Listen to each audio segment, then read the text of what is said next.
方向有那种已经发生很大的火警。公寓火烧厝大火烧光落雨暝。消防队接到报案到场，赶紧修水线，佮用消防炮来灭火。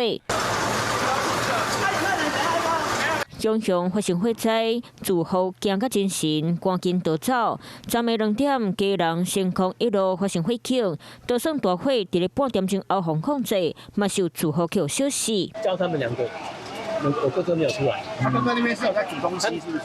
没有，应该没有拜拜的。而且他门锁住我没办法进去。动听，非常动听，非常动听。着火所在是老公寓的4楼，一对兄弟仔住3房2厅，心谷常常发生火警。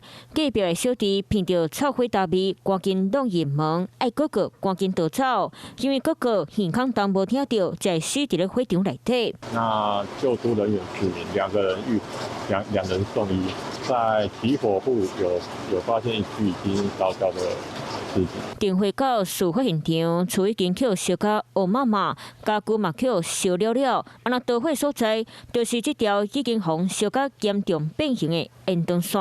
据那个住户家属有说，他可能有接一些那个加热的电器，那我们还要持续在搜索当中。有关于家中有独居长者或者是身障人士的话，这个确实是在我们消防逃生避难上面是我们的避难弱者。这个死者他有重听的情况。